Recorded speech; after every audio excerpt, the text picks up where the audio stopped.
ಈ ಕಾಟನ್ ಸೀರೆಗಳಂತೂ ನಂಗೆ ತುಂಬ ಇಷ್ಟ ಆಗುತ್ತೆ. ಇದು ನಮ್ಮ ಮದುವೆ ಆ್ಯನಿವರ್ಸರಿಗೆ ನಮ್ಮ ಯಜಮಾನರು ಕೊಡಿಸಿರೋ ಸೀರೆ. ಅವ್ರ ಸೆಲೆಕ್ಷನ್ ಅಂತೂ ತುಂಬ ಚೆನ್ನಾಗಿರುತ್ತೆ. ನಾನು ಹೇಗೆ ಕಾಣ್ತಾ ಇದ್ದೀನೋ ಏನೋ, ನಮ್ಮನೇಲಿ ಈ ಚಂದ ಅಂದದ ಬಗ್ಗೆಲ್ಲ ಮಾತಾಡೋ ಹಾಗೇ ಇಲ್ಲ. ನಮ್ಮದೇ ಒಂದು ಸಮಸ್ಯೆ. ಸ್ನೇಹ, ಫೋನ್ ರಿಂಗ್ ಆಗ್ತದೆ, ನೋಡಮ್ಮ. ನನ್ನ ಫೋನ್ ಅಲ್ಲ, ನನ್ನ ಫೋನೇ ಅಂತ ಗೊತ್ತಿದೆ ನನಗೆ, ಅದಕ್ಕೆ ಹೇಳ್ತಿರೋದು. ಯಾರು ಅಂತ ನೋಡು ಅಂತ. ಯಾರೋ ಗೊತ್ತಿಲ್ಲಮ್ಮ. ಅಯ್ಯೋ, ಮತ್ತೆ ಮತ್ತೆ ರಿಂಗ್ ಆಗ್ತಿದೆ, ಯಾರೋ ಏನೋ. ಸ್ನೇಹ, ಏನು ಹುಡುಗಿ ಅಪ್ಪ ಇವಳು. ಯಾಕೋ ಇವಳು ನೋಡೋ ಥರ ಕಾಣಲ್ಲ. ನಾನೇ ಹೋಗ್ತೀನಿ. ಇವಳು ಮನಸ್ಥಿತಿನೇ ಅರ್ಥ ಆಗಲ್ಲ. ಏನೇ ಸ್ನೇಹ ಇದು, ಇನ್ನು ರೆಡಿ ಆಗಿಲ್ವಾ ನೀನು? ನಾನು ಬರಲ್ಲ ಅಮ್ಮ. ಬರಲ್ಲ? ಅಲ್ಲ ಕಣೆ, ನೀವು ದೊಡ್ಡಮ್ಮನ ಮಗಳ ಎಂಗೇಜ್ಮೆಂಟು, ನೀನು ಬರಲ್ಲ ಅಂದರೆ ಹೇಗೆ? ಅದು ಅಲ್ಲದೆ ಪಾಪ ಅವಳು ತಂಗಿ ತಂಗಿ ಅಂತ ಅಷ್ಟು ಇಷ್ಟಪಡ್ತಾಳೆ ನಿನ್ನ. ಏನು ತಮಾಷೆ ಮಾಡ್ತಿದ್ದೀಯಾ? ತಮಾಷೆ ಮಾಡ್ತಿಲ್ಲ, ಸೀರಿಯಸ್ ಆಗೇ ಹೇಳ್ತಿದ್ದೀನಿ, ನಾನು ಬರಲ್ಲ ಅಂತ. ಅಲ್ಲ ಸ್ನೇಹ, ನೀನ್ ಯಾಕೆ ಬರಲ್ಲ ಅಂತನಾದ್ರೂ ಹೇಳು. ಯಾಕಂದ್ರೆ ನಂಗೆ ಅವಳು ನೋಡಿದ್ರೆ ಆಗಲ್ಲ. ನಾವಿಬ್ರು ಒಂದು ಫಂಕ್ಷನ್ಗೆ ಹೋದಾಗ ಅವಳು ಹೇಳಿರೋ ಮಾತು ನಂಗೆ ಇನ್ನೂ ನೆನಪಿದೆ ಅಮ್ಮ. ಮಲ್ಲಿಗೆ ಅಂತ ಚಿಕ್ಕಮ್ಮನಿಗೆ ಕಾಗೆ ಅಂತ ಮಗಳು ಅಂತ ಹೇಗೆ ಹೇಳಿದ್ಲು ಗೊತ್ತಾ ಎಲ್ಲರ ಮುಂದೆ. ನನಗೆ ತುಂಬ ನೋವಾಗಿದೆ ಅಮ್ಮ. ಹಾಗಾಗಿ ನನ್ನ ಬಣ್ಣದ ಬಗ್ಗೆ ಹರಿತಿ ಮಾತಾಡೋರ್ ಮನೆಗೆಲ್ಲ ನಾನು ಬರಲ್ಲ. ನೋಡು ಸ್ನೇಹ, ನಮ್ಮ ಈ ಪ್ರಪಂಚದಲ್ಲಿ ನಾವು ಎಷ್ಟೇ ಬೇಡ ಅಂತಂದ್ರೂ ಬಣ್ಣಕ್ಕೆ ಬೆಲೆ ಕೊಟ್ಟೇ ಕೊಡ್ತಾರೆ. ಈ ಕಪ್ಪು ಬಿಳಿ ಮನುಷ್ಯರು ಇರೋವರೆಗೂ ಇದು ಶಾಶ್ವತ. ಎಲ್ಲರೂ ಒಂದೊಂದು ರೀತಿಲಿ ಹೇಳ್ತಾರೆ. ಹಾಗಂತ ನೀನು ಯಾರ ಮನೆಗೂ ಬರ್ದೇನೆ ಹೀಗೆ ಇರ್ತೀಯಾ? ಹೌದಮ್ಮ, ನಾನು ಬರಲ್ಲ. ನೋಡು, ನಾನು ನಿನ್ಗೇನಾದರೂ ಹೇಳಿದ್ದೀನ? ನೀನು ಯಾಕಮ್ಮ ಹೇಳಬೇಕು? ಇಡೀ ಸಮಾಜನೇ ಹೇಳುತ್ತಲ್ಲ, ತಾಯಿ ಬೆಳ್ಗೆ ಮಗಳು ಕಪ್ಪುಗೆ ಅಂತ. ನಮ್ಮನೇಲಿ ನೀನು ಬೆಳಗಿದೀಯ, ಅಣ್ಣನೂ ಬೆಳಗಿದ್ದಾನೆ, ಅತ್ತಿನೂ ಬೆಳಗಿದ್ದಾಳೆ. ನಾನು ಮಾತ್ರ ಅಮ್ಮ ಈ ಥರ ಇರೋದು.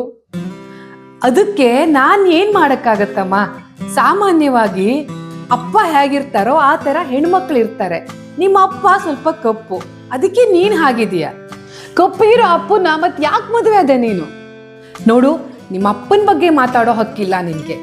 ಅವರಷ್ಟು ಒಳ್ಳೆಯ ಗುಣ, ಒಳ್ಳೆ ಸ್ವಭಾವ ಯಾರಿಗೂ ಇರೋಕ್ಕೆ ಸಾಧ್ಯ ಇಲ್ಲ. ಅದಕ್ಕೆ ನಾನು ನನ್ನ ಮದುವೆ ಸಮಯದಲ್ಲಿ ಅವ್ರ ಬಣ್ಣದ ಬಗ್ಗೆ ಗಮನನೇ ಕೊಟ್ಟಿಲ್ಲ. ನೀನಾಗ ನೋಡಿಲ್ಲ, ಅದಕ್ಕೇನೆ ಈಗ ನಾನು ನೋವು ಅನುಭವಿಸ್ತಾ ಇದ್ದೀನಿ. ಈ ರೀತಿ ಮಾತೆಲ್ಲ ಆಡಬೇಡ ನೀನು, ನಂಗೆ ತುಂಬ ನೋವಾಗುತ್ತೆ. ನೀನು ಬೆಳ್ಳಿಗಿದ್ಯಾ ಅಮ್ಮ, ನೀನು ಚೆನ್ನಾಗಿದ್ಯಾ, ಅದಕ್ಕೇನೆ ಕಪ್ಪಗಿರೋರ್ ನೋವು ನಿಂಗೆ ಅರ್ಥ ಆಗಲ್ಲ. ನಾನು ಬಾಲ್ಯದಿಂದನೂ ಎಷ್ಟು ನೋವು ಅನುಭವಿಸಿದ್ದೀನಿ ಅನ್ನೋದು ನಿನ್ಗೇನು ಗೊತ್ತು? ನಾವಿಬ್ರು ನಡ್ಕೊಂಡು ಹೋಗ್ತಾ ಇದ್ರೆ ಅದು ಎಷ್ಟು ಜನ ಎಷ್ಟು ಥರ ಮಾತಾಡ್ತಿದ್ರು. ಫಂಕ್ಷನ್ಗೆ ಹೋದ್ರೆ ಎಷ್ಟು ಜನ ಹೇಗೆ ಮಾತಾಡ್ತಿದ್ರು. ನಂಗಂತೂ ಕಾಗೆ ಕಾಗೆ ಅಂತ ಹೇಳಿಸ್ಕೊಂಡು ಎಷ್ಟು ನೋವಾಗಿದೆ ಅಮ್ಮ. ನನಗೂ ಅರ್ಥ ಆಗತ್ತೆ ಸ್ನೇಹ. ನಾನು ನಿನ್ನ ಹೆತ್ತ ತಾಯಿ, ನಿನ್ನ ಸಂಕಟ ಏನು ಅಂತ ಹಾಗಿದ್ರೆ ನನಗೆ ಅರ್ಥನೇ ಆಗಲ್ವಾ? ನಾನು ಚಿಕ್ಕಂದಿಂದನೂ ನಿನ್ನಲ್ಲಿ ಆ ಕೀಳರಿಮೆನ ಹೋಗಿಸ್ಬೇಕು ಅಂತ ಸಕಲ ಪ್ರಯತ್ನ ಮಾಡಿದೆ. ಆದರೆ ನೀನು ಯಾವುದನ್ನು ಅದನ್ನ ತಲೆಗೇ ಹಾಕ್ಕೊಂಡಿಲ್ಲ. ಬದಲಾಗಿ ಅಮ್ಮನನ್ನೇ ದ್ವೇಷ ಮಾಡ್ತಾ ಬಂದೆ. ಹೌದಮ್ಮ, ನಂಗೆ ನಿನ್ ಬಣ್ಣ ನೋಡಿದ್ರೆ, ನಿನ್ ಸೌಂದರ್ಯ ನೋಡಿದ್ರೆ ತುಂಬಾನೇ ಹಿಂಸೆ ಆಗುತ್ತೆ. ಕೆಲವೊಂದ್ಸಲ ಅಂತೂ ನಿನ್ ಮೇಲೇನೆ ದ್ವೇಷ ಬರುತ್ತೆ ನಂಗೆ. ನನಗೆ ಯಾಕೆ ದೇವ್ರು ಈ ರೀತಿ ಚಂದ ಕೊಟ್ಟಿಲ್ಲ ಅಂತ. ನಿನಗೆ ನೀನು ಕಪ್ಪಗಿದೆಯಾ ಅನ್ನೋದಕ್ಕಿಂತ ಅಮ್ಮ ಬೆಳ್ಳಗಿದ್ದಾಳೆ, ಅಮ್ಮ ಚೆನ್ನಾಗಿದ್ದಾಳೆ ಅನ್ನೋದೇ ಒಂದ್ ರೀತಿ ಕಷ್ಟ ಆಗೋಯ್ತು. ಇದರಿಂದ ನೀನು ಯಾವತ್ತೂ ನನ್ನ ಜೊತೆಗೆ ಚೆನ್ನಾಗಿರುವಂಥ ಪ್ರಯತ್ನನೇ ಮಾಡಿಲ್ಲ. ನಾನು ಅದೆಷ್ಟೋ ಪ್ರಯತ್ನ ಮಾಡಿದೆ ನಿನಗೆ ಹತ್ರ ಆಗಬೇಕು ಅಂತ. ಆದರೆ ನೀನು ಯಾವತ್ತೂ ನನ್ನ ಹತ್ರ ಬರಲೇ ಇಲ್ಲ. ಅಪ್ಪ ಅಪ್ಪ ಅಂತ ಅಪ್ಪನಿಂದೇ ಸುತ್ತಿದ್ದೆ. ನೀನು ಯಾಕೆ ಅಪ್ಪನಿಂದೆ ಸುತ್ತಾ ಇದ್ದೆ ಅಂತ ನನಗೂ ಗೊತ್ತಿದೆ ಸ್ನೇಹ. ಯಾಕಂದರೆ ನಿಮ್ಮಪ್ಪ ನಿನ್ಕಿಂತನೂ ಕಪ್ಪು. ಹಾಗಾಗಿ ಅವ್ರ ಜೊತೆ ನಿಮಗೆ ಗುರುತಿಸ್ಕೊಳ್ಳೋಕ್ಕೆ, ಅವ್ರ ಜೊತೆ ಓಡಾಡೋಕ್ಕೆ ಯಾವುದೇ ರೀತಿ ಮುಜುಗರ ಆಗ್ತಿರ್ಲಿಲ್ಲ. ಆದರೆ ನನ್ನ ಜೊತೆ ಬಂದ ತಕ್ಷಣ ಸಮಾಜ ನಿನ್ನನ್ನು ನೋಡಿ, ನಮ್ಮ ತಾಯಿ ಮಕ್ಕಳ ಒಂದು ಜೋಡಿಯನ್ನು ನೋಡಿ ಕಪ್ಪು ಬಿಳುಪು ಅಂತ ನಗ್ತಾ ಇದ್ರು. ಅದು ನಿನ್ನ ಮನಸ್ಸಲ್ಲಿ ಕೂತು ಹೋಗಿದೆ. ಹೋಗ್ಲಿ ಬಿಡು, ನಮ್ಮನೇಲಿ ಈ ಕಪ್ಪು ಬಿಳುಪು ವಾದ ವಿವಾದ ಯಾವಾಗಲೂ ಇರೋದೆ. ಯಾರ್ ಫೋನು ಅಂತ ನೋಡ್ತೀನಿ, ಫೋನ್ ಕೊಡು. ಅತ್ತಿಗೆದು ಫೋನು. ಯಾಕೆ ಸ್ನೇಹ, ನಿಂಗೆ ಗೊತ್ತಿದ್ರು ನಿನಗೆ ಫೋನ್ ಎತ್ತಿ ಮಾತಾಡಕ್ಕಾಗಲ್ವಾ? ಆಗಿದ್ರೆ ನಂಗೆ ಅವ್ರು ಕಂಡ್ರೆ ಇಷ್ಟ ಇಲ್ಲ. ಅವಳು ಬೆಳ್ಳಗಿದ್ದಾಳೆ ಅಂತ ತಾನೆ? ಹೌದಮ್ಮ, ನಂಗೆ ಅತ್ತಿಗೆ ನೋಡಿದ್ರೂ ಇರಿಟೇಟ್ ಆಗುತ್ತೆ. ನಾವು ಲಾಸ್ಟ್ ಟೈಮ್ ಒಂದು ಫಂಕ್ಷನ್ಗೆ ಹೋದಾಗ ಅಲ್ಲಿ ಎಲ್ಲರೂ ಯಾವ್ಯಾವ ರೀತಿ ಮಾತಾಡಿದ್ರು ಅಂತ ನೀನು ಕೇಳಿದ್ಯಾ? ಅತ್ತಿಗೆ ನೋಡ್ಕೊಂಡು ನಿನ್ಗೆ ಹೇಳಿರೋ ಮಾತೆಲ್ಲ ನೆನ್ಪಿದ್ಯಾ ನಿಂಗೆ? ನಿಮ್ಮ ಸೊಸೆ ಎಷ್ಟು ಚೆನ್ನಾಗಿದ್ದಾರೆ, ನಿಮ್ಮ ಥರನೇ ಇದ್ದಾರೆ, ಹಾಗೇನೆ ಬೆಳ್ಳಿಗೆ ಅದೇ ಥರ ಲಕ್ಷಣವಾಗಿ ಹೇಗಿದ್ದಾರೆ, ನಿಮ್ಮ ಮಗಳ ಥರ ಅನ್ನಿಸ್ತಾರೆ ಅಂತ ನಿಂಗೂ ಅತ್ತಿಗೆಗೂ ಹೋಲಿಕೆ ಮಾಡಿ ಎಷ್ಟೆಲ್ಲ ಹೊಗಳಿದ್ರು. ನಂಗೆ ಎಷ್ಟು ಬೇಸರ ಆಯ್ತು ಗೊತ್ತಾಗ. ಅವ್ರ ಅಂದ ಚಂದ ಬೆಳಗಿರೋದನ್ನು ನೋಡಿದ್ರೆ ನಂಗೆ ಸಹಿಸ್ಕೊಳಕ್ ಆಗ್ತಿಲ್ಲ ಅಮ್ಮ. ನೋಡು ಸ್ನೇಹ, ನೀನು ಈ ರೀತಿ ನಡ್ಕೊಳ್ತಿದೀಯಾ ಅಂತ ನಿಮ್ಮ ಅತ್ತಿಗೆಗೆ ಏನಾದ್ರು ಗೊತ್ತಾದ್ರೆ ತುಂಬ ಬೇಸರ ಮಾಡ್ಕೊಳ್ತಾಳೆ. ನಿನಗೆ ಈ ಬಿಳಿ ಬಣ್ಣ ಅಂತಂದ್ರೇನೆ ಸಿಟ್ಟು ಬರುತ್ತೆ ಅಂತ ನನಗೆ ಗೊತ್ತಿದೆ. ಆದರೆ ಹೊರಗಿಂದ ಬಂದು ಅವಳಿಗೆ ಗೊತ್ತಿರಲ್ಲ. ಅವಳಿಗೇನಾದರೂ ಗೊತ್ತಾಗಿ ಆಮೇಲೆ ಸಂಬಂಧಗಳು ಹಾಳಾಗತ್ತೆ ಸ್ನೇಹ, ಅರ್ಥ ಮಾಡ್ಕೊ.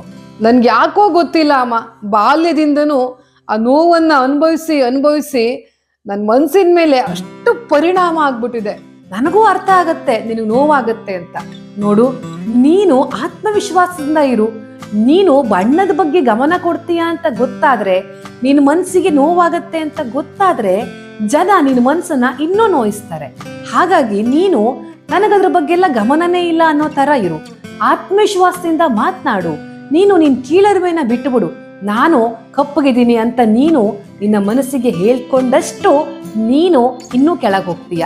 ನಿನ್ನ ಮನಸ್ಸು ಕುಗ್ಗುತ್ತಾ ಹೋಗುತ್ತೆ. ನಿನ್ನ ಈ ಒಂದು ಬಣ್ಣ ನಿನ್ನ ಸಾಧನೆಯಲ್ಲಿ ನುಂಗ್ ಹೋಗಬೇಕು. ಆ ರೀತಿ ಸಾಧನೆ ಮಾಡು, ಅದ್ರ ಕಡೆ ಗಮನ ಕೊಡು. ಈ ಮಾತನ್ನೆಲ್ಲ ನಂಗೆ ಯಾಕೆ ಮೊದಲೇ ಹೇಳಿಲ್ಲ ನೀನು?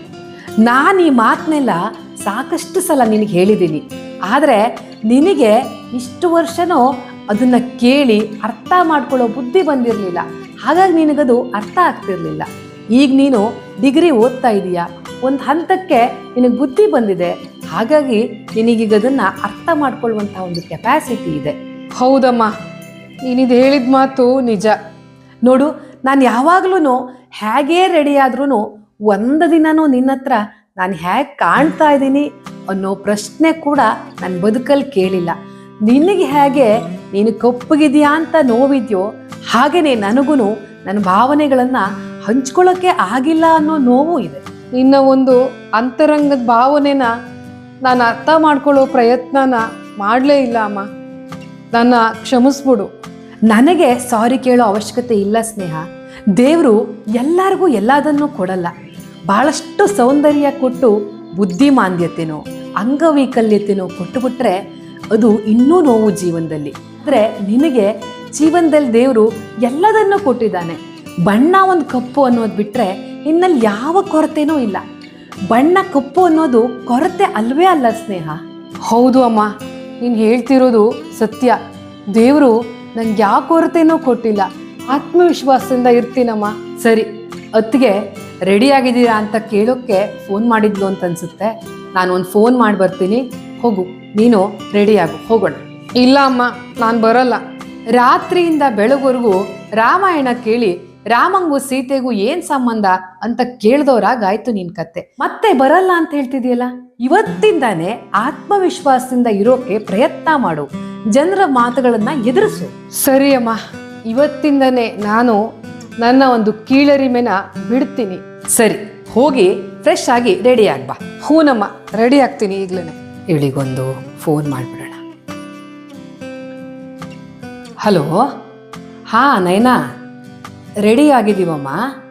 ಆಗಲೇ ನಿನ್ನ ಫೋನ್ ಬಂದಾಗ ನಾವೆಲ್ಲ ರೆಡಿ ಆಗ್ತಿದ್ವಿ, ಹಾಗಾಗಿ ಎತ್ತಕ್ಕಾಗಲಿಲ್ಲ ನಿನ್ನ ಫೋನನ್ನು. ಸ್ನೇಹ ಅಂತೂ ನೀನು ಕಾಯ್ತಾ ಇದ್ದಾಳಮ್ಮ, ಅತ್ತಿಗೆ ಎಷ್ಟೊತ್ತಿಗೆ ಬರ್ತಾರೆ ಅಂತ. ಬಂದ್ಬಿಡಿ ಅಮ್ಮ. ಹಾಂ, ರೆಡಿ ಆಗಿದೆ ನಮಗೆ. ಆಯಿತು ಆಯಿತು. ಹಾಂ, ನಾವು ಹಿರಿಯರಾದವರು ಸಂಬಂಧಗಳಿಗೆ ಎಷ್ಟು ಬೆಸುಗೆಯನ್ನು ಹಾಕೋಕ್ಕಾಗುತ್ತೋ ಅಷ್ಟು ಹಾಕೋದು. ಬಣ್ಣ ಅನ್ನೋದು ಯಾರು ತಾವೇ ಮಾಡಿಕೊಂಡಿರೋದಲ್ಲ. ಪ್ರಕೃತಿ ಸಹಜವಾಗಿ ಒಬ್ಬೊಬ್ಬರು ಒಂದೊಂದು ಬಣ್ಣ ಇರ್ತಾರೆ. ಕಪ್ಪು ಅಂತ ಹೀಯಾಳಿಸೋದು, ತಮಾಷೆ ಮಾಡೋದ್ರಿಂದ ಇನ್ನೊಬ್ಬರ ಮನಸ್ಸಿಗೆ ಎಷ್ಟು ಘಾಸಿ ಆಗುತ್ತೆ. ಹಾಗಾಗಿ ನಮ್ಮ ತಮಾಷೆಗಳು ಬೇರೆಯವರ ಮನಸ್ಸನ್ನ ನೋಯಿಸದೇ ಇದ್ರೇನೆ ಒಳ್ಳೇದು.